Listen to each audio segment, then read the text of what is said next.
ആർ.പി. BJP ദേശീയ തലപ്പത്ത് അഴിച്ചുപണി വന്നിരിക്കുകയാണ്. കെ. സുരേന്ദ്രൻ, അനിൽ ആന്റണി, അതുപോലുള്ള നമ്മുടെ കേരളത്തിൽ നിന്നുള്ള നേതാക്കൾ ദേശീയ സെക്രട്ടറി ആയിട്ടുണ്ട്. അതുപോലെ തന്നെ സ്മൃതി ഇറാനി ഒരു ഇടവേളയ്ക്ക് ശേഷം ദേശീയ ജനറൽ സെക്രട്ടറി ആയിട്ടുണ്ട്. അതുപോലെ തന്നെ പുതിയ ഒരുപാട് നേതാക്കൾ വന്നിട്ടുണ്ട്. അതുപോലെ തന്നെ പഴയ ആളുകളൊക്കെ മാറിയിട്ടുണ്ട്. ഇപ്പം അമിത് മാളവിയ മാറിയിട്ടുണ്ട്. അപ്പൊ ഈ ഒരു തലപ്പത്തെ അഴിച്ചുപണിക്ക് എന്താണ് ആർ.പിക്ക് തോന്നുന്ന ഒരു കാര്യം എന്താണ്? ഒന്ന് വിശദീകരിക്കാമോ നമ്മുടെ പ്രേക്ഷകരോട്? ഇതില് എല്ലാ പാർട്ടികളിലും പുനഃസംഘടനയും സ്ഥാനമാറ്റങ്ങളും ഒക്കെ ഉണ്ടാവാറുണ്ട്. ഇത് ഇലക്ഷനെ കേന്ദ്രീകരിച്ചാണ് എന്ന് പറയാറുമുണ്ട്. ഇപ്പോൾ ഈ നമ്മളുടെ ഈ റെക്കോർഡിംഗ് തുടങ്ങുന്നതിന് മുമ്പ് തന്നെ അനീഷ എൻ്റെ അടുത്ത് ചോദിച്ചത് ഇത് 2029 ഇലക്ഷനുമായിട്ട് ഇല്ലേ, അടുത്ത ലോക്സഭാ ഇലക്ഷനുമായിട്ട് അങ്ങനെ പറയാനേ പറ്റില്ല. കാരണം എന്ന് വെച്ച് കഴിഞ്ഞാൽ അടുത്ത 2 വർഷം വരാൻ പോകുന്നത് വലിയ രാഷ്ട്രീയ പോരാട്ടങ്ങളാണ് ഭാരതത്തിൽ വരാൻ പോകുന്നത്. ഇപ്പോൾ അടുത്ത വർഷം തന്നെ നിരവധി സംസ്ഥാനങ്ങളിലേക്ക് ഇലക്ഷൻ നടക്കുകയാണ്. ഗോവ, മണിപ്പൂർ, പഞ്ചാബ്, ഉത്തരാഖണ്ഡ്, യു പി ആണല്ലോ രാജ്യത്തിൻ്റെ ഭാഗധേയം നിർണ്ണയിക്കുന്നതെന്ന് പറയുന്നത്. അതുപോലെ ഗുജറാത്ത്, ഹിമാചൽ പ്രദേശിലൊക്കെ 2027 ഇലക്ഷൻ വരാൻ പോവുകയാണ്. 2028 ഛത്തീസ്ഗഡ്, മധ്യപ്രദേശ്, രാജസ്ഥാന്, തെലങ്കാന, മേഘാലയ, നാഗാലാൻഡ്, ത്രിപുര, ഇങ്ങനെ അവിടെയൊക്കെ മിസോറാം, കർണാടകം, ഇവിടെയൊക്കെ ഇലക്ഷൻ 2028 വരാൻ പോകുന്നു. അപ്പോൾ അടുത്ത 2 വർഷം ഇലക്ഷൻ്റെ പൂരമാണ്. ഇപ്പോൾ ഒരു സിംഗിൾ ഇലക്ഷൻ എന്നുള്ളതിലേക്ക് നമ്മൾ എത്താത്തിടത്തോളം ഈ ഷെഡ്യൂളായിരിക്കുമല്ലോ നടക്കുക.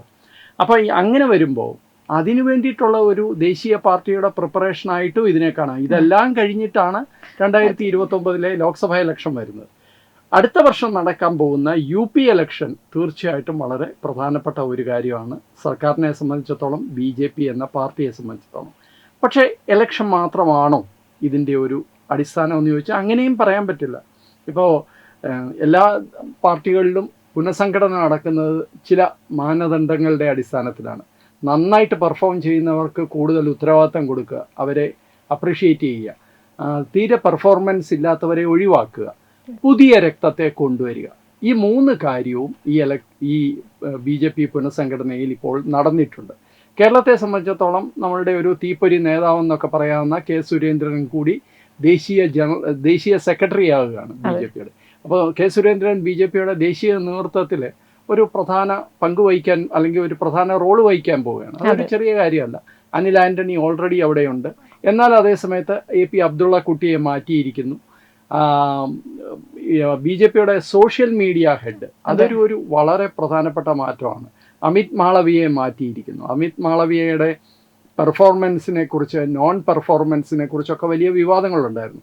പ്രത്യേകിച്ച് CJP പ്രൊട്ടസ്റ്റൊക്കെ വന്നു കഴിഞ്ഞപ്പോൾ ഇതിനൊരു കൗണ്ടർ സൃഷ്ടിക്കാൻ പറ്റിയില്ല എന്നൊക്കെയുള്ള ഒരു അസസ്മെൻ്റ് ഉണ്ടായിരുന്നു. അതുകൊണ്ടാണോ എന്നറിയില്ല, അദ്ദേഹത്തെ മാറ്റിയിട്ട് ഇപ്പോൾ ദീപക് മസ്കെയാണ് പുതിയ സോഷ്യൽ മീഡിയ യങ് ആണ് ആള്. അദ്ദേഹമായിരിക്കും ഇനിയും BJPയുടെ ദേശീയ തലത്തിൽ സോഷ്യൽ മീഡിയ ഹാൻഡിൽ ചെയ്യുന്നത്. ആരാണ് ദീപക് മസ്കെ എന്നുള്ളത് ഒരുപക്ഷെ ഇവിടെ അധികം ആൾക്കാർക്ക് അറിയില്ല.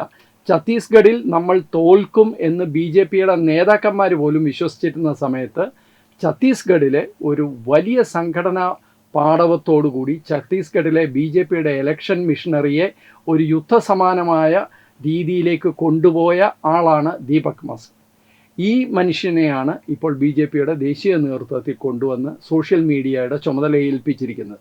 അപ്പോൾ ഞാൻ നേരത്തെ പറഞ്ഞ 3 കാറ്റഗറി, നന്നായിട്ട് പ്രവർത്തിക്കുന്നവർക്ക് കൂടുതൽ ഉത്തരവാദിത്വം, പ്രവർത്തനം പോരാ എന്ന് തോന്നുന്നവരെ മാറ്റി നിർത്തുക, ഒപ്പം പുതിയ ആൾക്കാരെ കൊണ്ടുവരിക, ഇത് 3ഉം ഈ ഒരു പുനഃസംഘടനയിൽ നടന്നിട്ടുണ്ട് എന്നുള്ളതാണ് എൻ്റെ അഭിപ്രായം. അതുപോലെ റാം മാധവ് ഒക്കെ അതെ, അത് എടുത്തു പറയേണ്ടതാണ്. ഈ പുനഃസംഘടനയിലെ 2 പ്രധാനപ്പെട്ട വലിയ തിരിച്ചുവരവ് റാം മാധവിൻ്റെയും സ്മൃതി ഇറാനിയുടെയുമാണ്.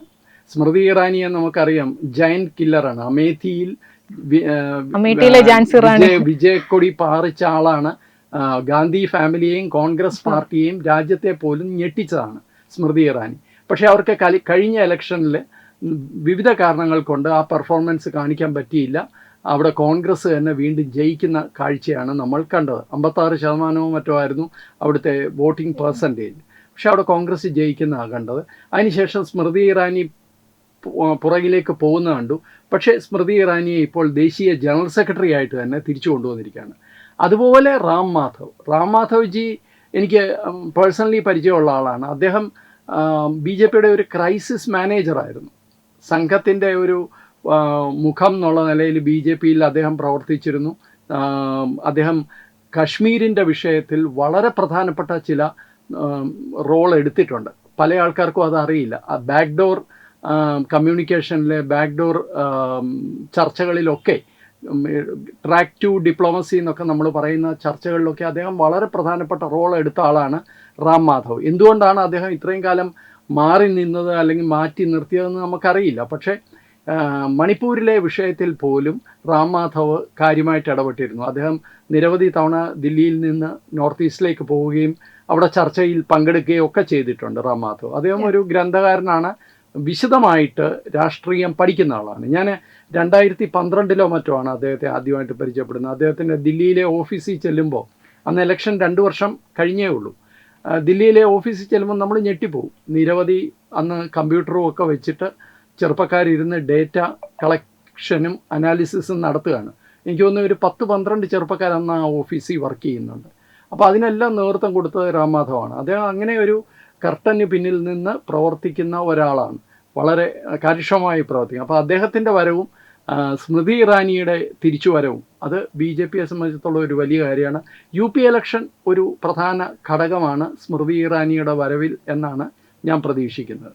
അപ്പോൾ ഇന്ന് തന്നെ മറ്റൊരു വാർത്തയും കൂടെ വന്നിട്ടുണ്ടായിരുന്നു. ദേശീയ വക്താവായിട്ടുള്ള ഷെഹസാദ് പൂനെവാലെ അദ്ദേഹം ഇന്ന് അംഗത്വവും രാജിവെക്കുകയും അതുപോലെ ചുമതല മാറുകയും ചെയ്തു.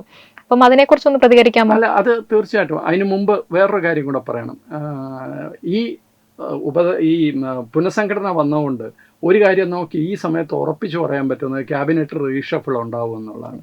കേന്ദ്ര മന്ത്രിസഭയും പുനഃസംഘടിപ്പിക്കും. ഇപ്പോൾ പീയൂഷ് ഗോയലിന് പാർട്ടിയിൽ ഉത്തരവാദിത്വം കൊടുത്തിട്ടുണ്ട്. BJPയുടെ ഒരു പ്രഖ്യാപിത നയം അനുസരിച്ച് ഒരു കാരണവശാലും പാർട്ടി ഉത്തരവാദിത്വവും സർക്കാർ ഉത്തരവാദിത്വവും കൂടെ ഒരുമിച്ച് ഇല്ല എന്നാണ് ഞാൻ മനസ്സിലാക്കുന്നത്. അങ്ങനെയാണെങ്കിൽ പീയൂഷ് ഗോയൽ രാജിവെക്കേണ്ടി വരും. പീയൂഷ് ഗോയൽ രാജിവെക്കുമ്പോൾ അവിടെ ഒരു മന്ത്രിസഭാ പുനഃസംഘടന ഉണ്ടായിട്ട് തന്നെ ആയിരിക്കും അദ്ദേഹം രാജിവെക്കുന്നതെന്നാണ് പ്രതീക്ഷിക്കപ്പെടുന്നത്.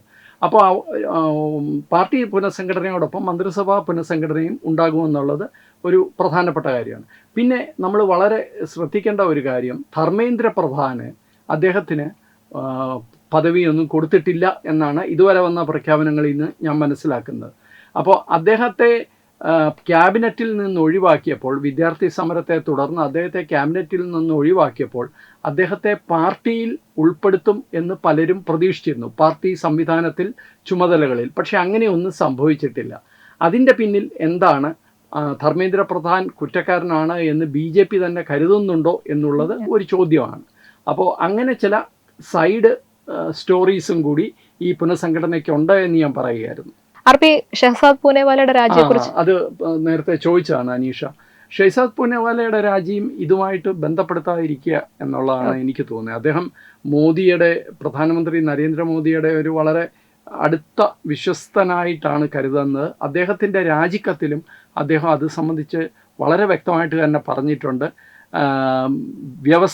വ്യവസ്ഥിതിയെ അല്ല ഞാൻ വിടുന്നത്, ആശയത്തെയും അല്ല ഞാൻ വിടുന്നത്, ഞാൻ ഫിസിക്കലി ഞാൻ മാറി നിൽക്കുന്നു എന്നേ ഉള്ളൂ എന്ന് അദ്ദേഹം പറയുന്നുണ്ട്. ഒരു പാർട്ടിയിൽ നിന്ന് രാജിവെച്ച് വേറൊരു പാർട്ടിയിൽ ചേരാൻ പോകുന്ന ഒരാളുടെ ഭാഷയല്ല ഷെഹസാദിൻ്റെ ആ ഒരു ലെറ്ററിലുള്ളത്. അപ്പോൾ തീർച്ചയായിട്ടും അദ്ദേഹത്തിൻ്റെ പേഴ്സണലായിട്ടുള്ള കുറേ കാര്യങ്ങൾ അതിൽ പറയുന്നുണ്ട്. അണ്ണാമലൈ പറഞ്ഞതുപോലെ, അണ്ണാമലയും പ്രധാനമന്ത്രി നരേന്ദ്രമോദിജിയുമായിട്ട് അദ്ദേഹത്തിന് യാതൊരു പ്രശ്നവുമില്ല, BJPയുടെ കേന്ദ്ര നേതൃത്വമായിട്ടും പ്രശ്നമില്ല. അദ്ദേഹത്തിന് ലോക്കലായിട്ടുള്ള തമിഴ്നാട്ടിലെ കുറച്ച് നേതാക്കന്മാരുമായിട്ടൊക്കെ അദ്ദേഹത്തിന് പ്രശ്നമുണ്ടായിരുന്നു. അപ്പോൾ ഇവരൊന്നും ആദർശം വിട്ടു പോകുന്നവരല്ല, ഭരിക്കുന്ന പ്രസ്ഥാനമാണ്, നിരവധി ആൾക്കാരുണ്ട്. അപ്പോൾ ചെറിയ ചെറിയ കല്ലുകടികൾ അവിടെ ഇവിടെ ഉണ്ടാകുമെന്നുള്ളതിൽ സംശയമൊന്നുമില്ല, അത്ഭുതവുമില്ല. പക്ഷേ ഇവരാരും പാർട്ടിയോടെ കലഹിച്ചു പോകുന്നവരല്ല, അണ്ണാമലൈ ആയാലും ഷെഹസാദ് ആയാലും. അത് നമ്മൾ എടുത്തു പറയേണ്ടതാണ്. തീർച്ചയായിട്ടും ഈ പുനഃസംഘടന മുന്നോട്ട് പോകുമ്പോൾ അത് പാർട്ടിയെ, BJPയുടെ ഒരു എലക്ഷൻ തയ്യാറെടുപ്പെന്ന് പറഞ്ഞു കഴിഞ്ഞാൽ അത് ലോകത്ത് തന്നെ വളരെ പ്രത്യേകതയുള്ള ഒരു പ്രവർത്തനമാണ്. മാസങ്ങൾ മുമ്പ് തന്നെ എല്ലാം പ്ലാൻ ചെയ്ത് മുമ്പോട്ട് പോയി. അങ്ങനെയാണ് BJP ഈ വലിയൊരു അട്ടിമറി വിജയത്തിലൂടെ രാജ്യത്തിൻ്റെ ഭരണത്തിലേക്ക് എത്തിയത്. തീർച്ചയായിട്ടും ആ ഒരു പേസ്, ആ ഒരു വേഗത മുമ്പോട്ട് നിർത്താൻ സാധിക്കുമോ എന്ന് നമുക്ക് വരും ദിവസങ്ങളിൽ അറിയാൻ സാധിക്കും. അതെ, ഈ പുതിയ നേതൃത്വം വരുമ്പോഴത്തേക്കും നമ്മുടെ കേരളത്തിലെ മാധ്യമങ്ങളൊക്കെ ഇതിനെ എങ്ങനെയാണ് ഇപ്പൊ ഇന്ന് വൈകിട്ട് മാധ്യമ ചർച്ചകളിൽ എങ്ങനെ ഇതിനെയെല്ലാം ട്വിസ്റ്റ് ചെയ്യാം എന്നുള്ളതും നമുക്ക് കാണാം. Okay R P. അതുപോലെ തന്നെ ഇനി കെ സുരേന്ദ്രൻ ഇനി അത് ഒരുപാട് ട്രോളുകളൊക്കെ ഏറ്റുവാങ്ങിയാണ് ഇപ്പൊ സംസ്ഥാന ചുമതല നിന്ന് മാറിയപ്പോഴൊക്കെ. കെ സുരേന്ദ്രൻ മാത്രമല്ല, അദ്ദേഹം ഇനി നാഷണൽ ലെവലിലാണ്. ഏത് നേതാവിനെ കൈ കിട്ടിയാലും അവർക്കെതിരെ എന്തെങ്കിലും ആ തരത്തിൽ കൊണ്ടുവരാനാണല്ലോ ശ്രമിക്കുന്നത്. ഇപ്പോൾ കെ സുരേന്ദ്രൻ്റെ കാര്യത്തിലായാലും ഈവൻ വി രാജേഷ് പോലും അദ്ദേഹത്തിനും അത്തരം സന്ദർഭങ്ങൾ നേരിടേണ്ടി വന്നിട്ടുണ്ട്. ഇന്നിപ്പോൾ അധികാരത്തിൽ അല്ലെങ്കിൽ രാഷ്ട്രീയത്തിൽ തന്നെ BJPയുടെ അധികാര സ്ഥാനങ്ങളിൽ ഇരിക്കുന്നവർക്കും ഒരാളെ പോലും വിടാറില്ല. അത് നമ്മുടെ വിഷയമല്ല അത്. പക്ഷേ തീർച്ചയായിട്ടും കെ സുരേന്ദ്രനെ സംബന്ധിച്ചിടത്തോളം അദ്ദേഹത്തിൻ്റെ രാഷ്ട്രീയ ജീവിതത്തിലെ ഒരു പ്രധാന ഘട്ടമാണ്. തത്വമയുടെ അടുത്ത സുഹൃത്തു കൂടിയാണ് ശ്രീ കെ സുരേന്ദ്രൻ. ഇത് തീർച്ചയായിട്ടും ഒരു പടയൊരുക്കമാണ്. 2029 ലോക്സഭാ ഇലക്ഷനെ മാത്രം ലക്ഷ്യം വെച്ചല്ല, മറിച്ച് 2027 28 വിവിധ സംസ്ഥാനങ്ങളിൽ നടക്കുന്ന തെരഞ്ഞെടുപ്പിൽ BJP എന്ന രാഷ്ട്രീയ പാർട്ടിയെ ജനഹിതത്തിനു വേണ്ടി പ്രിപ്പയർ ചെയ്യാൻ, ഒരുക്കാൻ വേണ്ടിയിട്ടുള്ള ഒരു വലിയ നീക്കമാണ് ഈ BJPയുടെ പുനഃസംഘടനയിലൂടെ കേന്ദ്ര നേതൃത്വം സാധ്യമാക്കിയിരിക്കുന്നത്. പ്രവർത്തിക്കുന്നവർക്ക് കൂടുതൽ ഉത്തരവാദിത്വം നൽകുക, പ്രവർത്തിക്കാത്തവരെ മാറ്റി നിർത്തുക, പുതുരക്തത്തിന് കൂടുതൽ അവസരങ്ങൾ നൽകുക എന്നീ 3 കാര്യങ്ങളാണ് ഈ പുനഃസംഘടനയുടെ അടിസ്ഥാനമെന്ന് നമ്മൾക്ക് കാണാൻ കഴിയും. നന്ദി.